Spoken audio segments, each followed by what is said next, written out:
Hello जी, अस्सलाम वालेकुम and welcome back to another vlog. उम्मीद है आप सब खैरियत से होंगे। कल पाकिस्तान में जो हुआ वो सब आपको पता होगा। खान साहब को कल गिरफ़्तार कर लिया गया। खान साहब पहले से रेडी थे, बैग तैयार, कपड़े, जूते, टूथब्रश सब कुछ तैयार था। और हमारे मुर्शद को, 23 करोड़ अवाम के मुर्शद को कल आखिरकार काला कपड़ा डाल के मुंह पे और गिरफ़्तार कर लिया गया।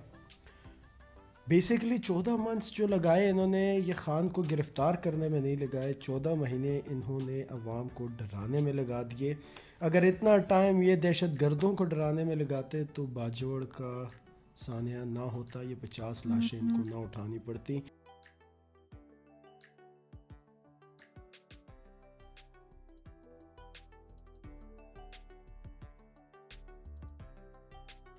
आप सबका मसला ये है कि आप लोग मर रहे हैं, और उससे भी बड़ा मसला ये है कि आपके मरने से किसी को कोई फ़र्क नहीं पड़ता। जिस दिन ये सानिया हुआ उस दिन आसमा शिराजी इंटरव्यू ले रही है वज़ीर आज़म का, और उससे पूछ रही है कि क्या इमरान ख़ान आने वाले दिनों में नाअहल होंगे या नहीं। कामरान ख़ान जैसे लोग ट्विटर पे ये पोस्ट लगा रहे हैं कि आने वाले कुछ दिनों में इमरान ख़ान की नाअहली मुतवक्के। जब वहाँ पर 40 से 50 लोगों का जनाज़ा पड़ा था, उस दिन सलीम साफ़ी टीवी पे आके उस घड़ी को चूमते और आँखों के साथ लगाते हैं। तो आप लोगों का मसला ये है कि आपके मरने से किसी को कोई फ़र्क नहीं पड़ता। और इमरान ख़ान वो वाहिद शख्स था जो टीवी पे आके कहता था कि खुदारा मुझे डर है कि ये बढ़ती हुई दहशत गर्दी कहीं हमारे लोगों को निगल ना जाए।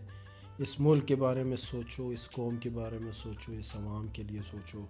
लेकिन ये लोग कहाँ सोचेंगे अपनी कौम के लिए, अवाम के लिए। उनके लिए तो बस उनकी बीवी, उनके बच्चे, उनका पैसा और 6-7 रखेलें, यही उनकी सोच है। और यहीं पे उनकी सोच ख़त्म हो जाती है। इसके अलावा उन्होंने ना कभी अवाम का सोचा और ना मुल्क का सोचा। पिछले 14 महीने में इन्होंने हर वो अमल किया जिससे मुझे तकलीफ़ हो, जिससे अवाम को तकलीफ़ हो, जिससे 23 करोड़ अवाम को तकलीफ़ हो और पाकिस्तानियों को तकलीफ़ हुई।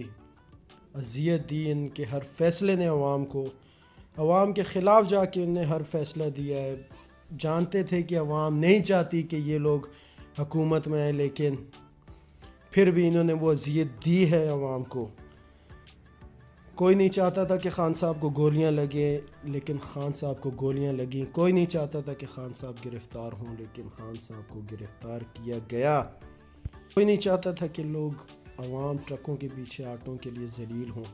कोई नहीं चाहता था कि इस मुल्क में धमाके हों, लाशें और खून, और कोई नहीं चाहता था कि हमारे मुल्क में ये हो। लेकिन इन बेगैरतों ने, इन बद नस्लों ने और बदज़ातों ने ये किया, इस मुल्क के साथ ये किया। और आज अवाम देख रही है कि पिछले 1.5 साल में इन्होंने क्या कुछ कर दिया इस मुल्क का हाल। और मैं बज़ाते मुसलमान, मैं अपने ईमान का हिस्सा समझ के तुम लोगों से नफ़रत करूँगा, चाहे वो PDM वाले हैं या चाहे ये कुछ गिने चुने जनरल्स हैं। मैं खुदा की कसम उठा के कहता हूँ कि अपने ईमान का हिस्सा समझ के तुम लोगों से नफ़रत करेंगे हम लोग। एक ही तो खान साहब, एक ही तो शख्स थे जो हमारे जान का माल, हमारी जान माल हर चीज़ की हिफाजत की उन्होंने कसम उठाई थी, और उसको भी इन्होंने उठा के जेल में बंद कर दिया। तो खुदा की कसम उठा के कह रहा हूँ कि जुनून की हद तक और ईमान का हिस्सा समझ के इन लोगों से नफ़रत करेंगे, और इतनी नफ़रत करेंगे कि इनकी लाशें अगर कहीं पड़ी हों तो इन पे थूकना भी हम पसंद नहीं करेंगे। इंशाअल्लाह ऐसा वक्त आएगा, मेरा अल्लाह ऐसा वक्त लेकर आएगा, ज़रूर लेकर आएगा। बाजोड़ में बहनें अपने भाइयों की लाशें कंधों पे उठा के जा रही हैं, बाप अपने बेटों की लाशें अपने कंधे पे उठा के लेके जा रहे हैं, और वो पूछ रहे हैं कि मेरे मुहाफ़िज़ कहाँ थे जब मेरे भाई का, मेरे बेटे का, मेरे शौहर का, मेरे बच्चों को मारा गया, तब ये मुहाफ़िज़ कहाँ थे। तो उस वक्त वो मुहाफ़िज़ इमरान ख़ान को तोशा खाना केस में सज़ा कराने के चक्कर में थे। वो उस वक्त अपने मामलात, अपने اپنی چوریاں چھپانے کے لیے اور اپنی جیبیں بھرنے میں مصروف تھے محافظ۔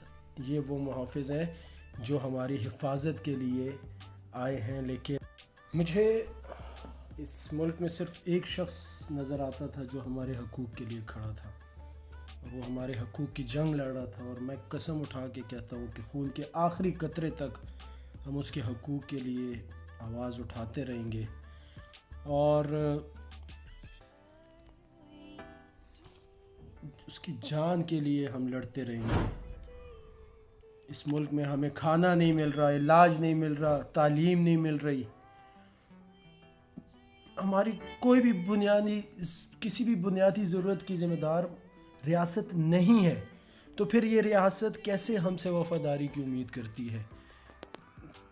کیسے یہ لوگ یہ کہتے ہیں، یہ ریاست کہتی ہے کہ عوام ان کے ساتھ وفادار ہو؟ کیسے؟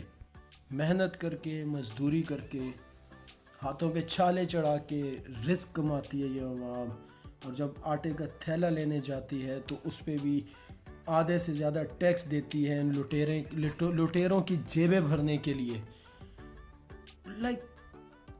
غنڈہ ٹیکس ہے یہ۔ پھر بھی ہم لوگ بے گناہ بے قصور دھماکوں میں اڑائے جاتے ہیں اور اس ریاست کو کوئی فرق نہیں پڑتا۔ تو پھر مجھے آپ بتائیں کہ یہ ریاست کس چیز کی امید کرتی ہے ہم سے؟ کیوں یہ ہم سے محب وطنی کی یا وفاداری کی امید کرتی ہے؟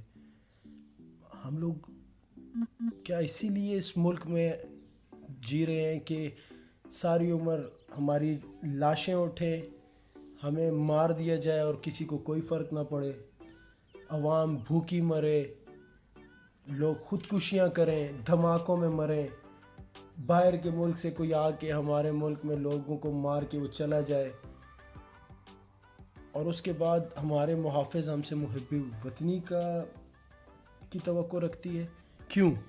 ہمیں نہیں چاہیے ایسی ریاست جو ہماری جان کی حفاظت نہ کر سکے، ہمارے بچوں کی جان کی حفاظت نہ کر سکے۔ جس ریاست نے آج تک میری جان کا، میری عزت کا تحفظ نہیں دے سکی، وہ کیسے ہم سے جو ہے محب وطن ہونے کی توقع رکھتی ہے؟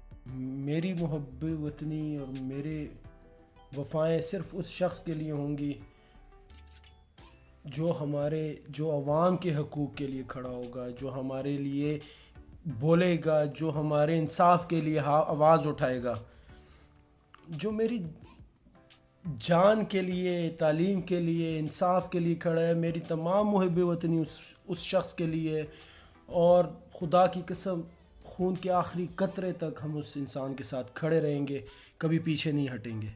کوئی بات نہیں، جیل چلے گئے تو کیا ہوا؟ یوسف علیہ السلام کی سنت ہے، جیل مرد کے لیے بنی ہے، واپس بھی آ جائیں گے، اور انشاءاللہ حکمران بھی ہوں گے، انشاءاللہ اس ملک پہ حکمرانی بھی کریں گے۔ پرامن رہیں، احتجاج کریں، اپنے حق کے لیے آواز اٹھائیں اور ثابت کریں، بتائیں ان کو کہ ہم لوگ محب وطن ہیں، لیکن چوروں اور ڈاکوؤں کے لیے نہیں۔ والسلام، اللہ حافظ۔